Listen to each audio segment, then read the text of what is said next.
Namu Amida Butsu, a reply to the lay priest Saburo in Tsunoto. I have read your letter carefully. Here is a brief answer to the questions you have asked. Firstly, it is being said that since both the lay priest Naozani in Kumagai and the lay priest Saburo in Tsunoto are unschooled, they encourage people to observe the sole practice of the recitation of Nembutsu. It is also said that the learned need not limit themselves to Nembutsu alone. This is a grave misunderstanding. The practice of Nembutsu was taught without regard to whether the practitioner is learned or unschooled. Long ago, Amida Buddha designed his essential vow for the deliverance of all sentient beings in the 10 directions. He did not make the essential vow advocating Nembutsu for the ignorant and make the profound practices other than Nembutsu for the intellectuals. Here, all sentient beings in the 10 directions encompasses the learned and the unschooled, the guilty and the innocent, the virtuous and the unvirtuous, those who observe the precepts and those who do not, the wise and the ignorant, the male and the female. It also includes people from the era of Buddha Sakyamuni, the mortals now present after his death, and even those who will appear after the period of the decline of the Dharma, which will last 10,000 years, when the 3 jewels vanish from this earth. Further, Master Shantao appeared on this earth as the transformed body of Amida Buddha to encourage the exclusive practice of Nembutsu to all sentient beings. Master Shantao did not intend his Nembutsu teaching to be for the ignorant alone. If so, then how could one who relies upon the essential vow and attempts to spread the extensive teaching of Master Shantao to various people limit the teaching to merely the ignorant and exclude the educated? If Nembutsu were limited, it would betray the essential vow of Amida Buddha and would not be in keeping with the intention of Master Shantao. For this reason, I teach the practice of Nembutsu to all who come here to ask about the path to birth in the Pure Land, regardless of their intellectual capacity. Those who tell falsehoods to halt the practice of Nembutsu are the people who in their previous existence had not listened to the teaching of the Nembutsu Samadhi taught in the Pure Land Gate. They are also the people who, spreading lies, will return to the 3 lower realms in their next life. This is taught in the Holy Sutra as follows. There are people who give rise to the poison of anger, who, when they see a serious Nembutsu practitioner, struggle to incite intrigue and create grudges. Such people seem blind by nature and have no intrinsic goodness, destroying the teaching designed for the instantaneous realization of enlightenment. They will sink into the 3 lower realms for a long time. They will never be released from the 3 lower realms, even though innumerable eons pass, more innumerable than the number of particles released in the explosion of the earth. This passage means there are some people who become enraged upon seeing the Nembutsu practitioner who aspires to birth in the Pure Land. They also become overwhelmed with malicious thoughts, formulate a plan, utilize misguided schemes in order to undermine the practice of Nembutsu, and fight to outdo each other in their impious deeds to cause the suspension of the practice of Nembutsu.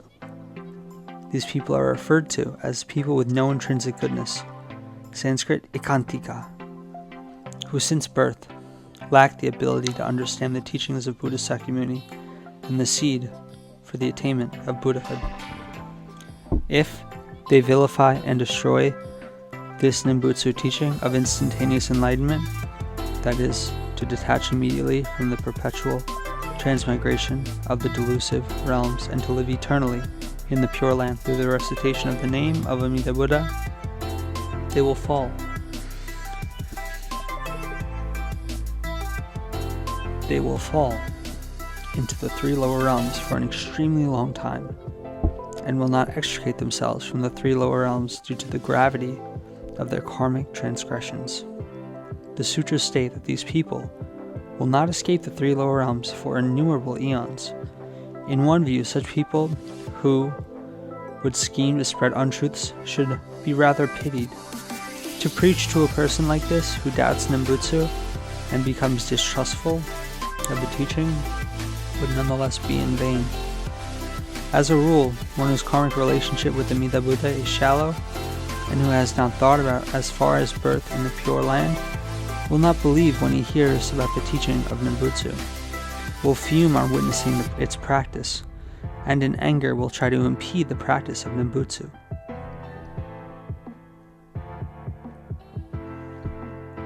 Bear this in your mind, and despite what people say, maintain a stalwart heart. The power of Amida Buddha is ineffective on those who do not believe in birth in the Pure Land through Nembutsu at all. The word of a common mortal is even more ineffective. If you are compassionate toward non-believers and desire to help them attain birth in the Pure Land, you yourself must first attain birth in the Pure Land, immediately. After achieving enlightenment there, return to this delusive world of transmigration and lead those who criticize and do not believe in the teaching of Nembutsu. To achieve birth in the Pure Land, thus saving all sentient beings. Remember this well. Second, we need not even discuss the matter of encouraging the establishment of a karmic relationship with Nembutsu for all members within an entire family. This is simply the right thing to do. To obstruct Nembutsu is not allowed under the observance of the exclusive practice of Nembutsu. Erecting a temple, creating the image of a Buddha, writing a sutra, and giving alms to the priest are virtuous deeds that foster the karmic relationship with Nembutsu. These do not become a hindrance to Nembutsu or a hindrance to the exclusive practice of Nembutsu.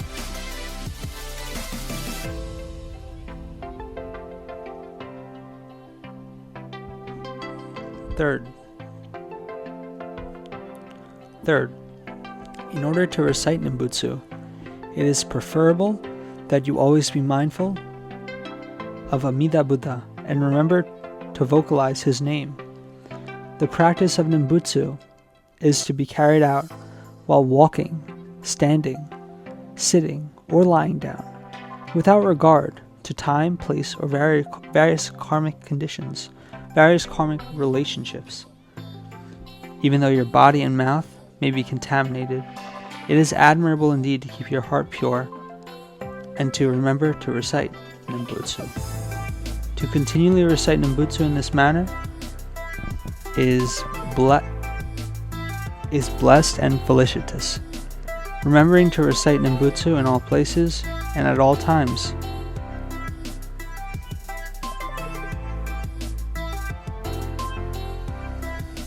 will become the karmic cause of birth in the Pure Land. Try to instruct those whose hearts lack this devotion. When you are unable to practice Nembutsu, think that you will strive to recite it more. When you are able to recite Nembutsu, what reason could there be for failing to do so? This should never be. Wherever you may be, at any time, wholeheartedly vocalize Nembutsu. Fourth, avoid debating with those who do not believe in Nembutsu. Do not force the teaching of Nembutsu on those who observe practices other than Nembutsu, or pursue studies different from yours. As I previously said, do not be disdainful of people with different views and training, but respect them.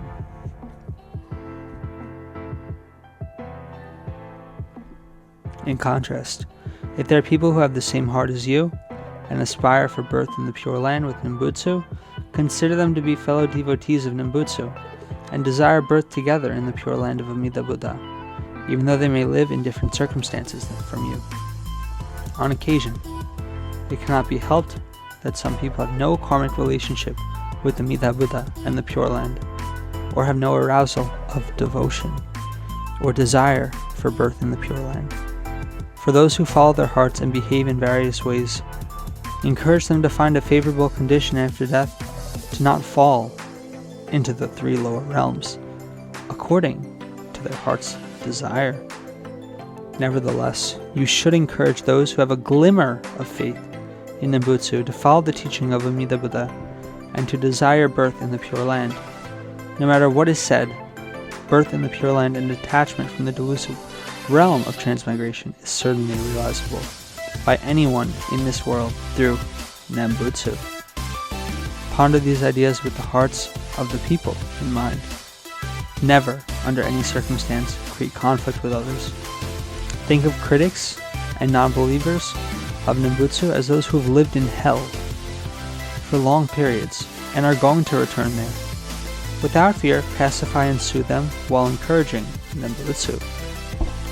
You may by chance have a fleeting moment of doubt, but whatever anyone says, do not falter in your Nembutsu spirit.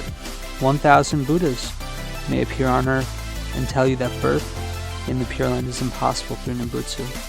Believing that Nembutsu is the teaching of Buddha Sakyamuni, and Amida Buddha, attested to by Buddhas as countless as the grains of sand of the Ganges, renew your unshakable faith, be adamant, and aspire to find yourself in the presence of Amida Buddha. Understand